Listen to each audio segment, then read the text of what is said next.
Bismillahirrahmanirrahim. Assalamualaikum warahmatullahi wabarakatuh.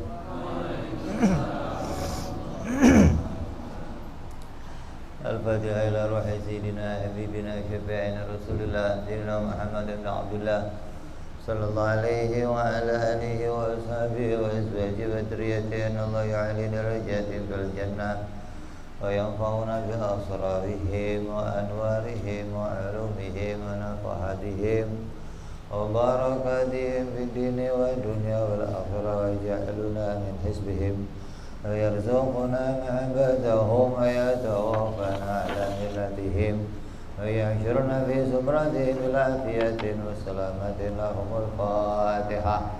A'udzu billahi minasy syaithanir rajim. Bismillahirrahmanirrahim. Alhamdulillahi rabbil alamin arrahmanir rahim maliki yaumiddin. Iyyaka na'budu wa iyyaka nasta'in ihdinas siratal mustaqim siratal ladzina an'amta 'alaihim ghairil maghdubi 'alaihim waladdallin. Amin.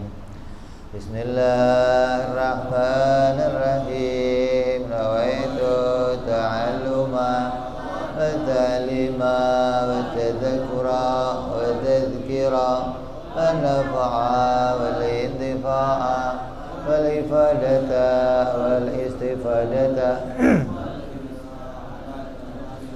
bi kitabillahi wa sunnati rasulillah sallallahu alaihi wasallam wa du'a ilal huda wa dilalata ala al-khairi ibtigha'a mardatihi wa qurbihi wa thawabihi wa husnil khatimah.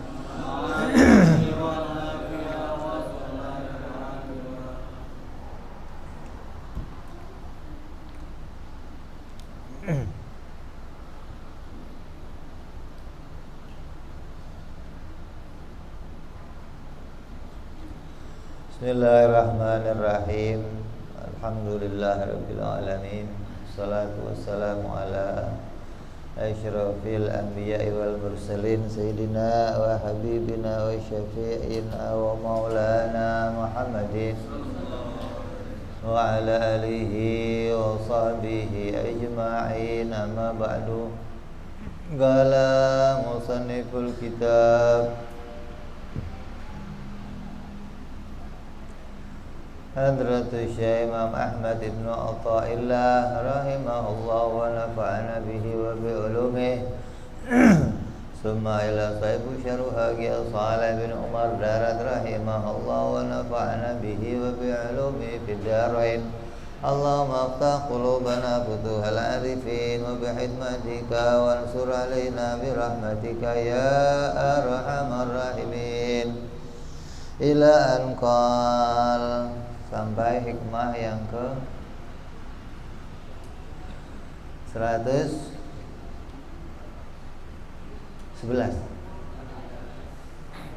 Hah?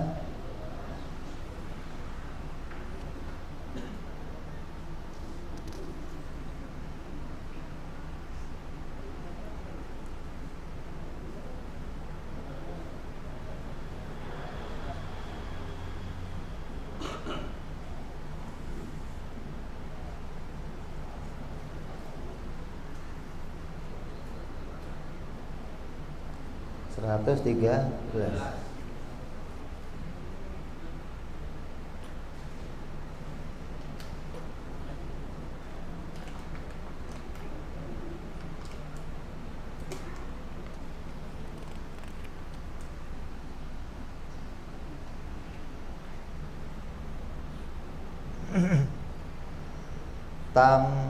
Tamakkunu halawatil hawai minal qalbi huwa da'ul udal. Kelezatan hawa nafsu yang sudah bersarang di dalam hati itu merupakan penyakit kronis.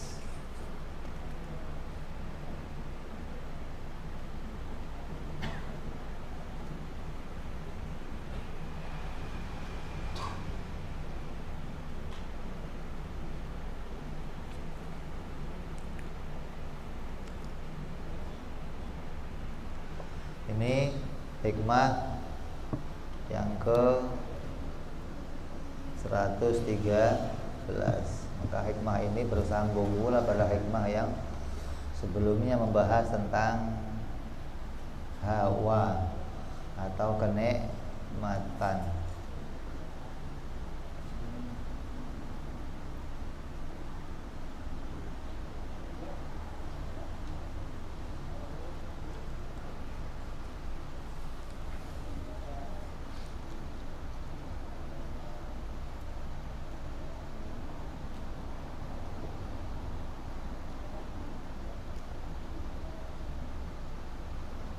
Manisnya hawa nafsu apabila telah menguasai hati, itu akan menjadi satu penyakit yang sangat sulit disembuhkan.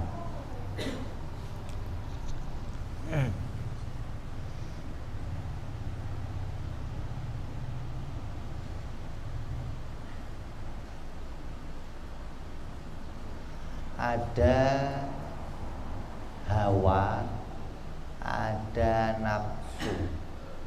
Itu satu hal atau dua hal? Hawa nafsu atau hawa sendiri, nafsu sendiri? Orang taunya hawa nafsu, jadi satu gitu ya. Hawa itu adalah keinginan atau kecenderungan atau hasrat untuk merasakan kenikmatan. Itu namanya hawa.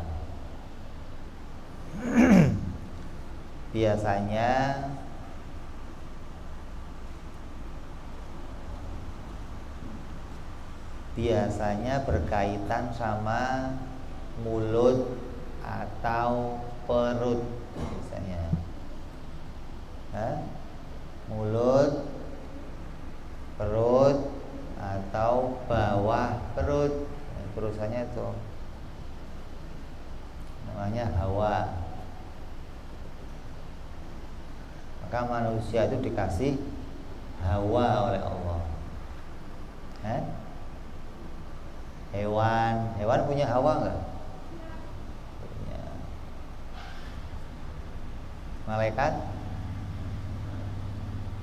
Malaikat ada hawanya enggak? Kalau manusia enggak punya hawa gimana? Andai manusia enggak dikasih hawa sama Allah gimana? Kok lemes?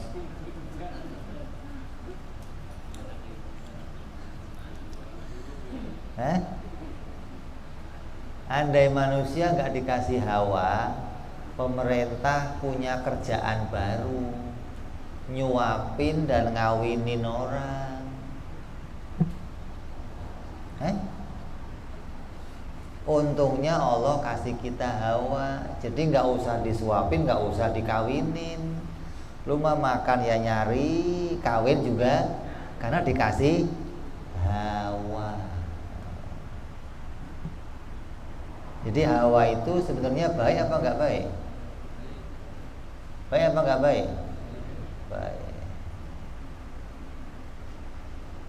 Jadi hawa itu keinginan atau kecenderungan untuk merasakan kenikmatan.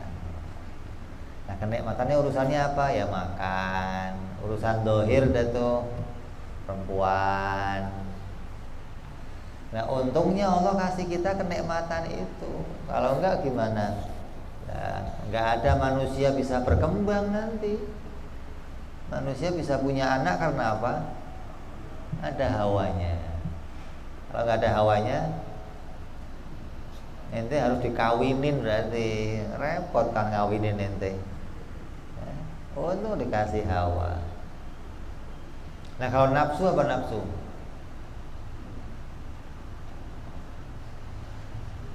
Nafsu itu apa?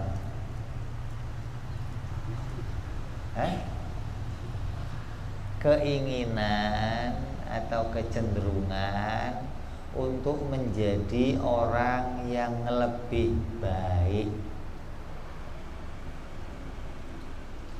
untuk bisa melakukan sesuatu yang lebih baik. Itu nafsu. Kamu hari ini bisa menghafalkan surat Al-Fatihah karena ente pengen lebih baik dari kemarin. Kemarin saya belum hafal, sekarang pengen hafal. Besok pengen hafal surat lainnya. Kenapa? Pingin lebih baik lagi. Besok lagi menghafal surat lainnya. Kenapa? Pingin lebih baik lagi. Gitu loh. Itu namanya nafsu. Allah kasih kita keinginan untuk terus jadi orang yang lebih baik. Dulu manusia pakai baju bahannya apa? Karung gandum. Sekarang lebih baik. Dulu manusia rumah tinggalnya pakai apa? Kayu. Sekarang lebih baik. Itu ada nafsunya itu. Hingga terus berusaha gimana lebih baik. Manusia dulu kalau mau kemana-mana jalan kaki, sekarang kenapa? Kenapa? Punya keinginan yang lebih baik. Dulu manusia nggak ada rumahnya tingkat, sekarang ya. Lah, kalau hewan punya nafsu nggak? Hewan punya nafsu enggak? Punya? Pernah lihat rumahnya hewan sekarang bertingkat? Pernah? Enggak. Sama dari dulu. Jadi dulu hewan telanjang, sekarang jadi tidak ada keinginan untuk. Dulu hewan sekolah, sekarang dulu hewan enggak sekolah, sekarang sekolah enggak juga.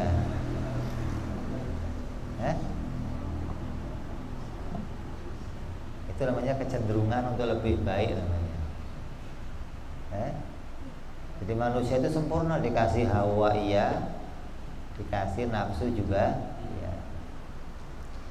Tapi terkadang volumenya hawa sama nafsu kita kadang digedein sama iblis. Iblis itu, setan itu kerjaannya menghalangi kita untuk ibadah. Menghalangi kita untuk ibadah.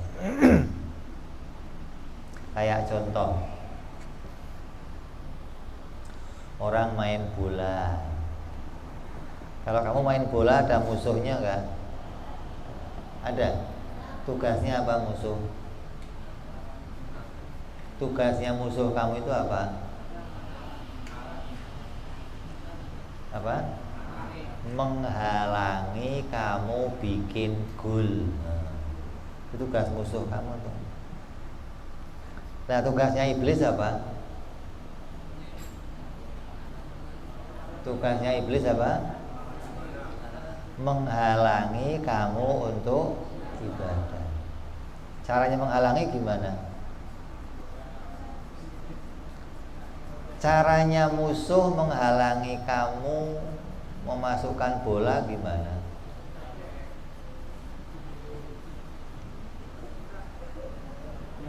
Iblis menghalangi kamu untuk ibadah, caranya nggak kasar, nggak halus sekali. Nggak ada iblis kamu mau ke masjid, jangan, nggak ada iblis goblok begitu. Nggak ada iblis begitu, nggak ada. Ya, Iblis itu cukup menambah volume hawa kamu atau nafsu kamu itu dikit. Contoh, kamu mau nendang bola pas gawang, udah kamu ukur nih kekuatan kaki kamu, lurusnya tes masuk nih, tambahin dikit volumenya ke atas, lewat gak gol. Atau dikurangin dikit, nggak nyampe ke sana. Iblis begitu. Hawa kita itu cuma ditambahin dikit.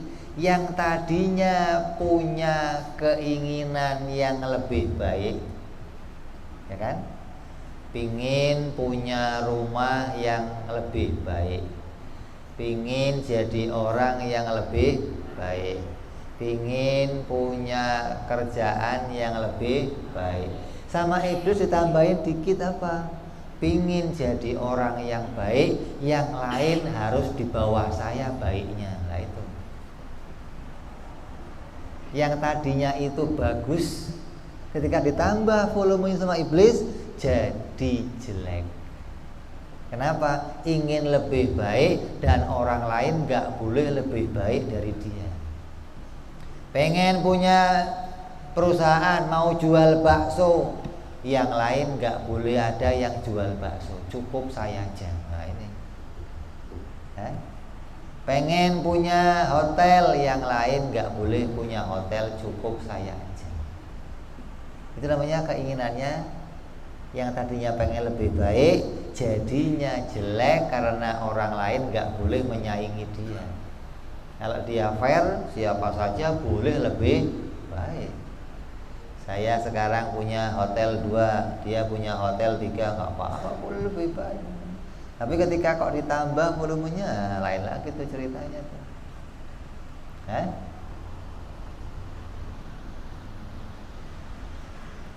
Makan enak, ditambah volumenya apa? Punya orang dimakan, istri orang diambil, itu ditambah dikit volumenya sama iblis. Yang tadinya kamu pengen makan untuk nyambung hidup kan enak makan, berhubungan sama istri enak, sekarang ditambah volumenya jadi jelek. Ini diingatkan oleh musonef,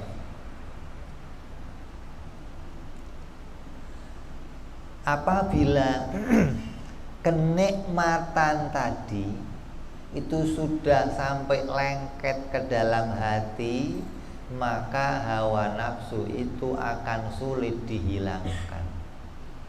Hawa itu akan terus mengejar hal itu, sulit dihilangkan. Apabila itu sudah masuk ke dalam hati dan menjadi penyakit yang kronis. Kata ulama, siapa orangnya yang menuruti hawanya untuk merasakan sesuatu yang terlarang, maka dia telah tersesat. Tadinya keinginan makan itu baik. Kalau kamu nggak dikasih keinginan makan, repot. Saya harus nyuapin kamu nanti biar kamu hidup, kan ribet. Tapi untung kamu dikasih keinginan makan. Tapi ketika keinginan makan nggak terkendali, nanti apa saja dimakan, halal dimakan, aspal dimakan, apa enggak hebat gigi kamu, semen dimakan, besi dimakan, Superman kalah sama ente, Gatot Kaca saking giginya luar biasa. Itu berarti keinginannya sudah berlebihan. Merasakan sesuatu yang terlarang, maka dia telah tersesat. Dan siapa yang bisa menahan hawanya, maka surgalah tempat kembalinya. Punya keinginan makan, ada makanan yang haram, enggak, bukan hak saya. Punya keinginan sama perempuan, lihat perempuan, bukan hak saya. Orang yang bisa demikian, maka tempat kembalinya adalah surganya Allah Subhanahu wa ta'ala.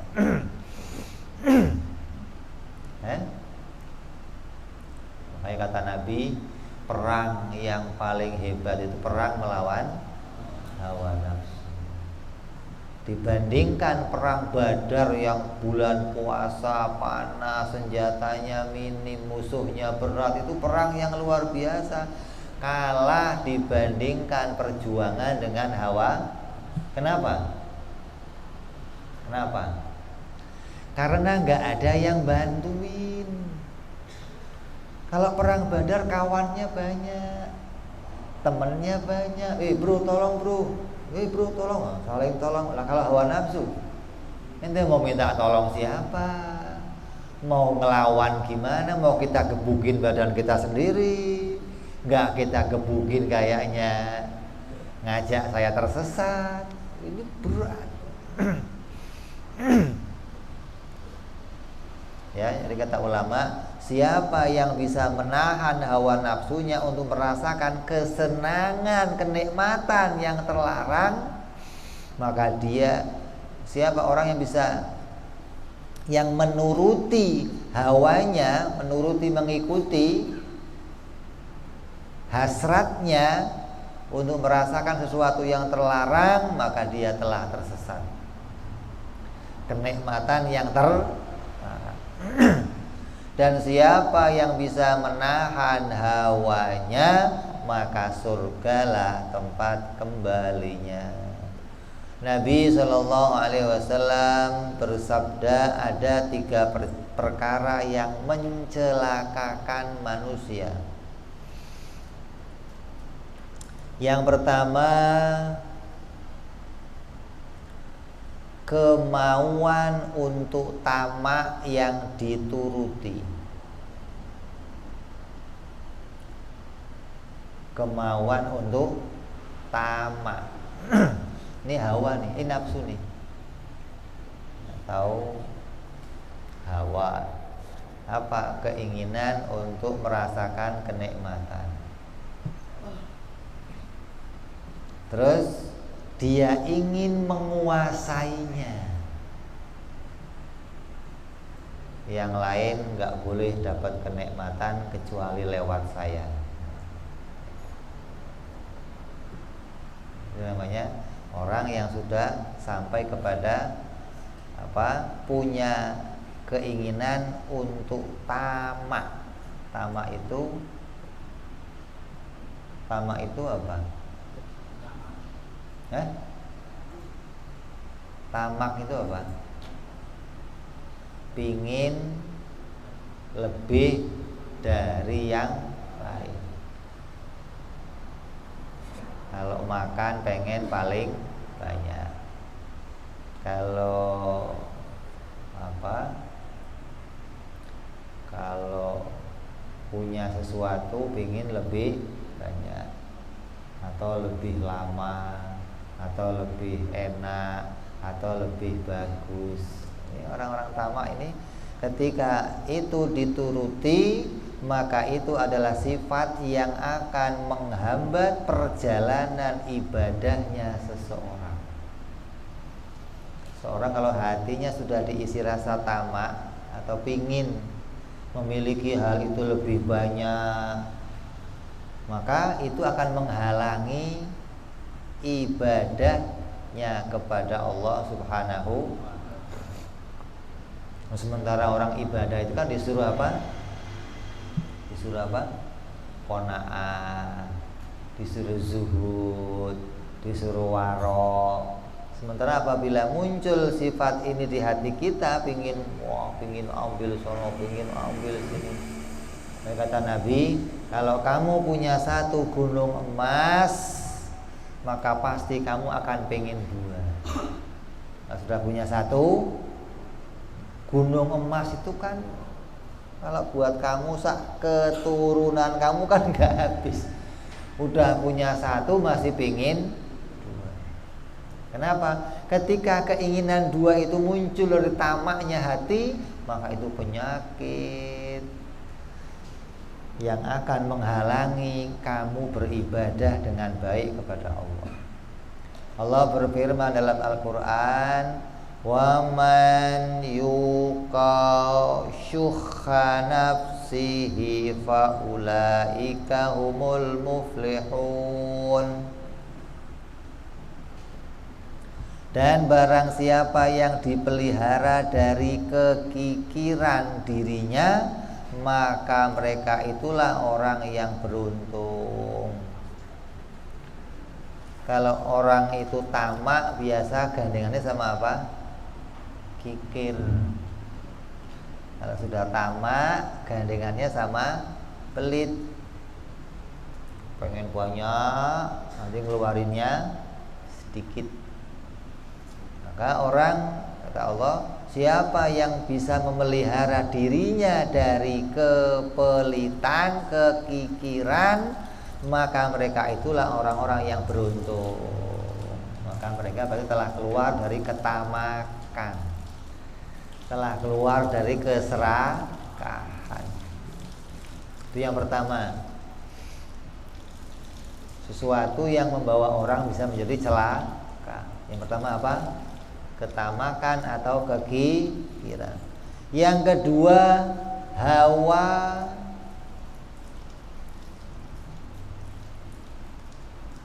Hawa yang salah tapi diikuti. Keinginan yang salah tapi diikuti. Keinginan untuk sesuatu yang haram, keinginan untuk sesuatu yang tidak halal tapi diikuti. Apabila kelezatan itu telah berbekas di hatinya, maka akan sulit dihilangkan.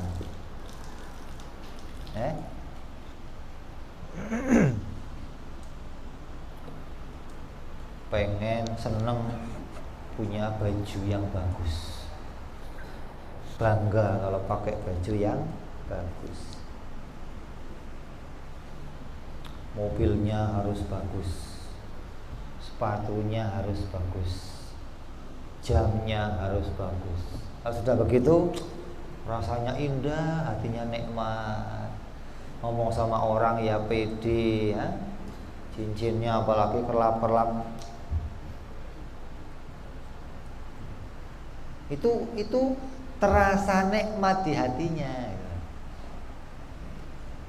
Sama orang yang nggak pernah dandan, sarung ya asal jadi, kaos yang penting kaos oblong, itu jalan kemana ya nggak urusan sama orang.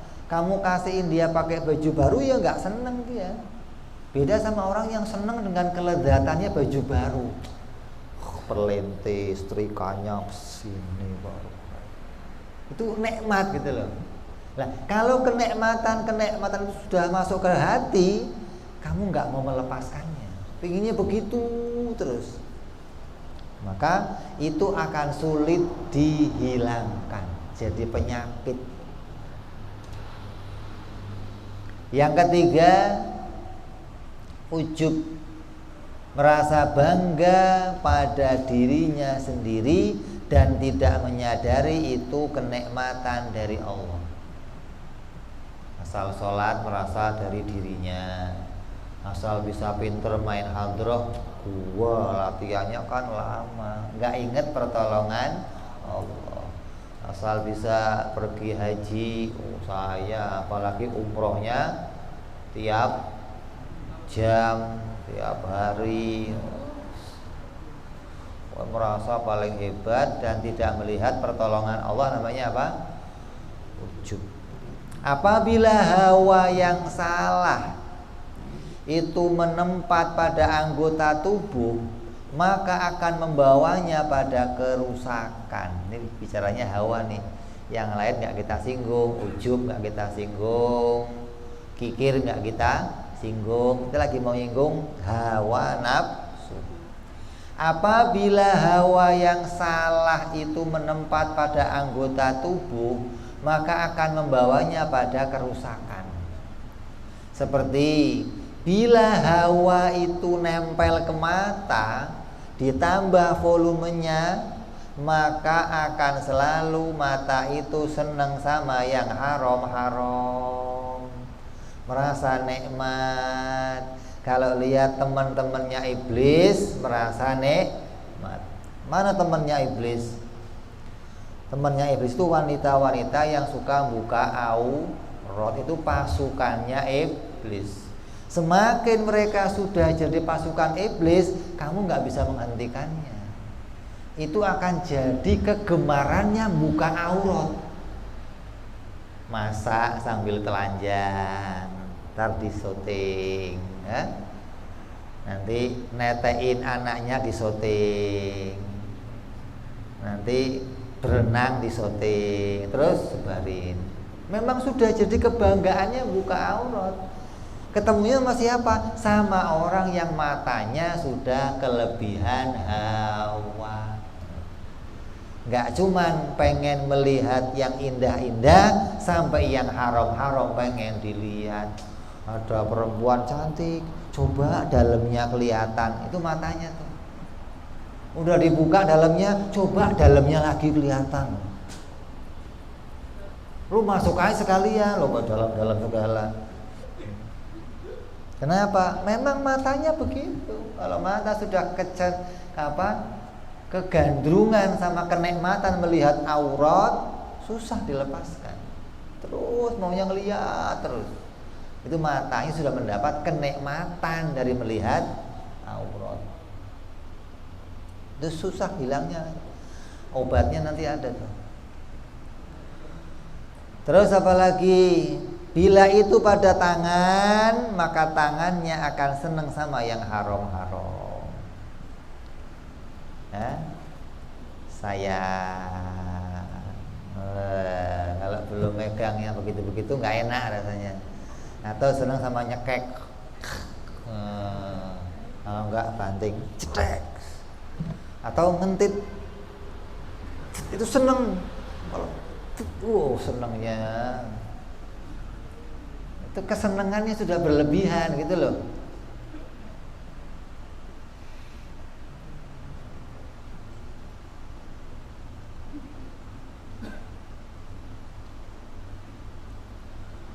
Karena kelezatannya telah merasuk ke dalam hatinya. Gak cuman di mata doang enak, enggak, sampai rindu dia untuk lihat lagi, pegang terus begitu. Apabila hawa ini masuk ke dalam hatinya orang berilmu, nah ini mulai berat nih. Ada orang berilmu, ada orang alim, kemasukan hawa yang seperti ini, dilebihkan hawanya, volumenya, maka dia akan mengajak orang lain ke arah bid'ah, lalu membuat fatwa sesuatu dengan hawanya. Maka penyebab negara itu hancur, penyebab para penguasa itu hancur, diawali ulama-ulama yang hancur. Ketika ulamanya, orang ahli ilmunya sudah ditambah hawanya, maka maunya fatwa boleh, nggak apa-apa, pakai aja, yang penting ansor.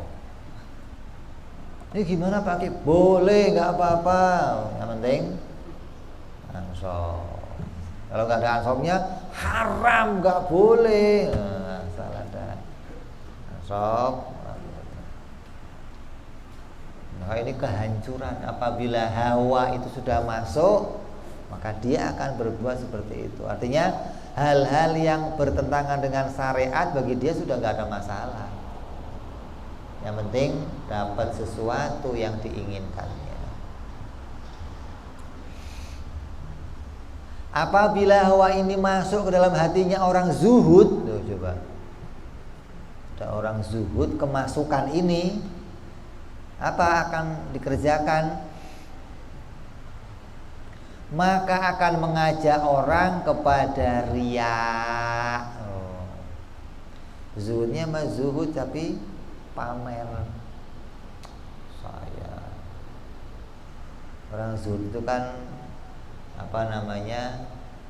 nggak seneng sama yang sama perkara halal, nggak seneng. Halal aja nggak seneng. Artinya ketika ada barang halal dia hanya ngambil sedikit, nggak mau punya barang halal banyak, nggak mau. Itu zuhud gitu. Ambil sedikit makan, sedikit pakaian ya secukupnya. Nah ketika orang zuhud ini kok sudah kemasukan ini hawa, maka dia akan riak. Susah jadi orang kayak saya, punya baju satu kemana-mana, susah loh. Yang semestinya zuhud itu jadi orang yang hatinya tenang, nggak pernah pamer, malah dia jadi malah riak. Jadi kezuhudannya malah menimbulkan riak. Ini gara-gara apa? Dalam hatinya kemasukan hawa tadi.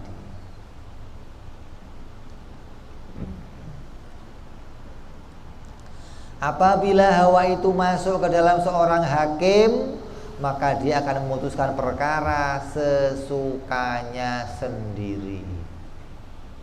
Wani piro tok. Yang penting ada yang masuk. Mau itu penjahat, mau pembunuh, mau apa, nggak urusan.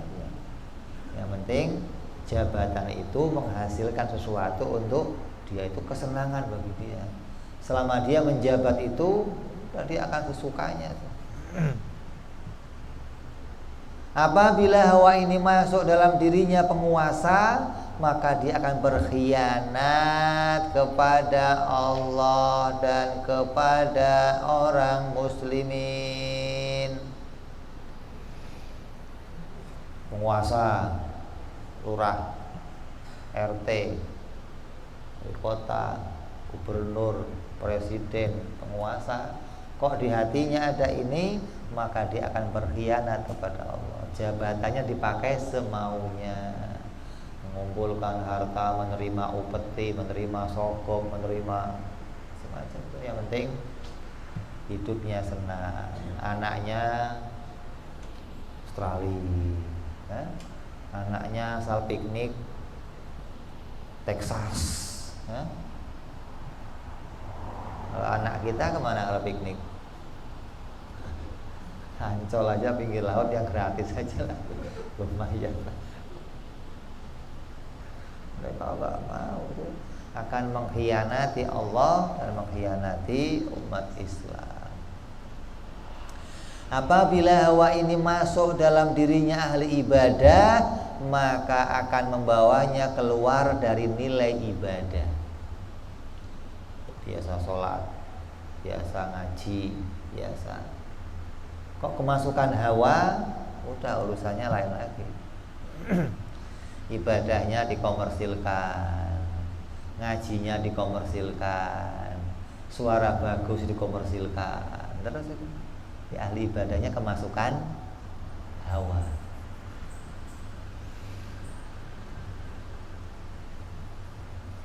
Ya, jadi bahaya nih, ini penyakit yang berat.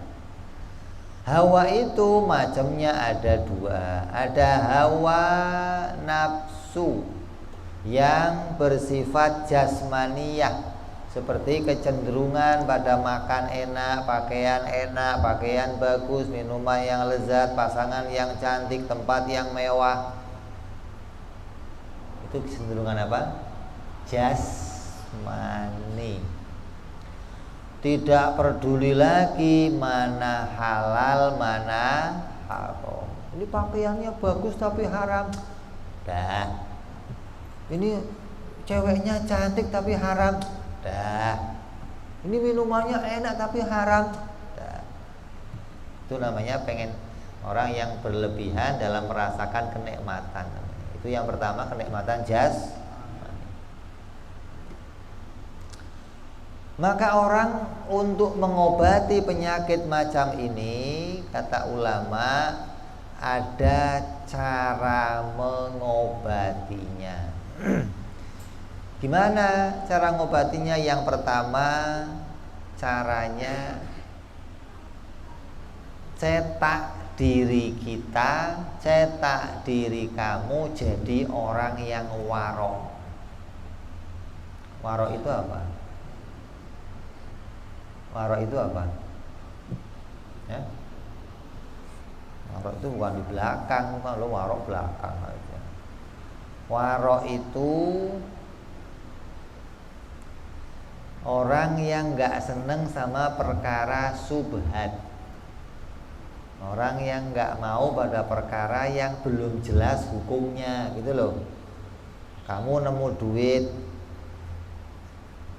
di masjid, atau ada jam tangan, atau ada HP, atau ada duit geletak, halal apa haram tuh? Halal, Bib, nggak ada yang lihat ini, Bib. Itu berarti tangan kamu udah kena hawa nafsu. Nah, orang yang warok tahu, oh ini nggak halal nih, atau haram nggak? Ya juga nggak, wong saya nggak ngambil punya orang. Halal juga nggak, haram juga nggak, namanya apa? Subhat.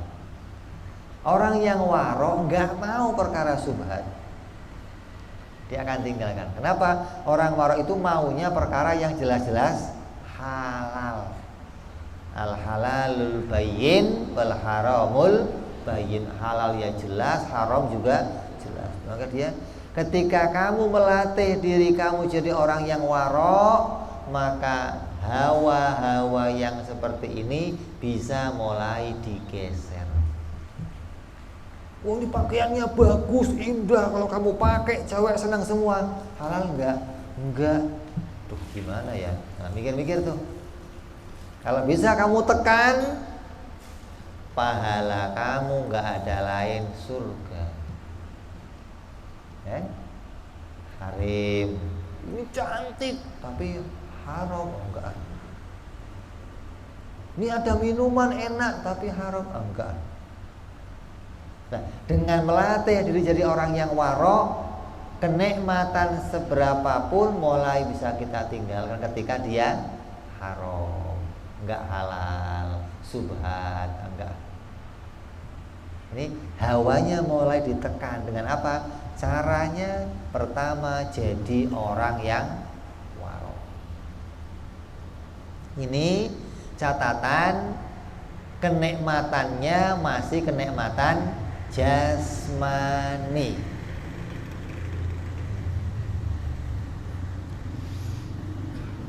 Karena nanti kalau sudah kenikmatannya rohani, obatnya nggak bisa pakai ini.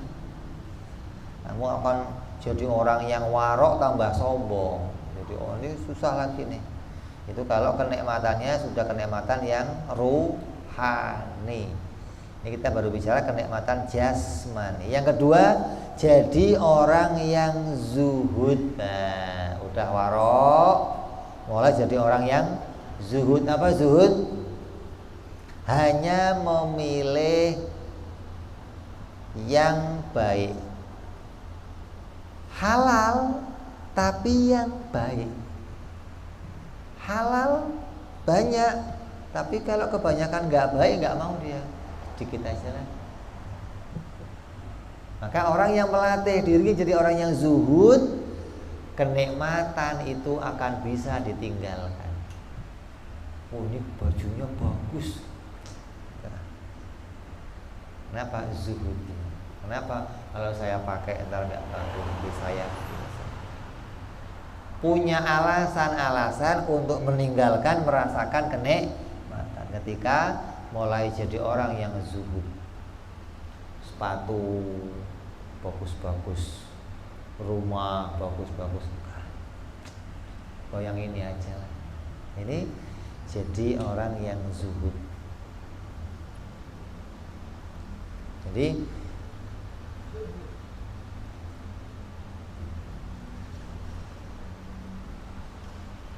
Yang ketiga, caranya berkawan dengan orang yang baik. Berapa cara? 3. Kalau diri kita, mata umpamanya, mata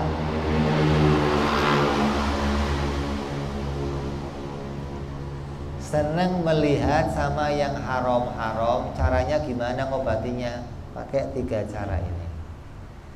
Jadi orang yang warok pertama, yang kedua jadi orang zuhud, yang ketiga berkawanlah dengan orang yang baik. Ulama atau ustadz atau santri yang hari-harinya itu ya ngaji, alim, silaturahmi, ziarah, selawatan, nongkrong untuk mubahasah, besok ngaji lagi. Maka orang yang seperti itu akan mulai meninggalkan kebiasaan-kebiasaannya. Matanya akan terjaga, tangannya terjaga, auratnya terjaga, mulutnya terjaga dengan 3 cara. Zuhud apa warok? Zuhud dan berkawan dengan orang yang baik.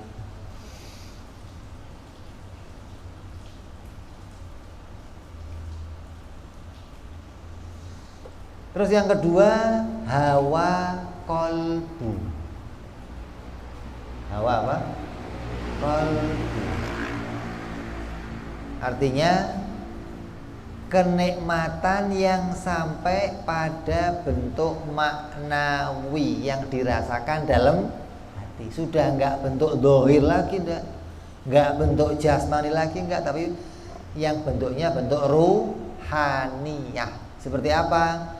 Menyukai kedudukan. Kalau sudah menjabat, lupa turun maksudnya. Duduk kursi, turun dong. 3 periode. Udah 3, 4 periode, lupa turun dia. Seneng hatinya, gembira sudah duduk. Begitu mau dicopot, mendingan dia nyuap. Yang penting tetap itu kenikmatan sudah bukan jasmani, itu kenikmatan rohani. Lah jasmaninya apa yang dilihat? Cuma duduk jadi. Tapi rasanya kalau duduk di kursi itu lain katanya.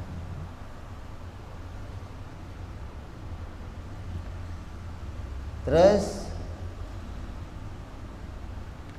menyukai pujian. Asal ada orang muji, ente mah rasanya. Itu bukan jasmani itu, tapi rohani. Menyukai kemuliaan. Jadi orang mulia, jadi orang hebat, mau duduknya di kursi, duduknya di atas, jadi orang. Atau menyukai kekeramatan, senangnya dianggap jadi orang yang keramat, wali, orang yang hebat. Minta doanya dong, ini. Senang dia kalau ada orang. Itu kenikmatan apa? Ruhani. Maka untuk mengobati penyakit ini sangatlah sulit dan tidak bisa dengan 3 cara di atas. Coba pakai cara zuhud nggak bisa, pakai cara warok nggak bisa, pakai cara deket sama orang-orang soleh nggak bisa. Kenapa? Karena tadi dirinya akan jadi menganggap kalau pas deket sama orang soleh, wah hebat, tambah. Begitu disuruh jadi orang yang warok, saya mah warok, hormati saya dong, saya warok nih, malah tambah. Jadi orang zuhud maunya begitu, orang perhatian sama dia, orang muji dia. Maka 3 cara ini nggak akan bisa dipakai untuk mengobati apabila hawa itu sudah jadi hawa yang masuk ke dalam hati yang bentuknya ruhani, bukan lagi jasmani. Terus gimana caranya? Caranya ada pada hikmah berikutnya. Insyaallah kita bahas yang akan datang. Wallahu a'lam bishawab. Ila hadratin Nabi. Al-Fatihah. A'udzu billahi minasyaitonir rajim. Bismillahirrahmanirrahim. Alhamdulillahirabbil alamin arrahmanir rahim maliki yaumiddin. Iyyaka na'budu wa iyyaka nasta'in ihdinas siratal mustaqim siratal ladzina an'amta 'alaihim ghairil maghdubi 'alaihim waladdallin. Amin ya rabbana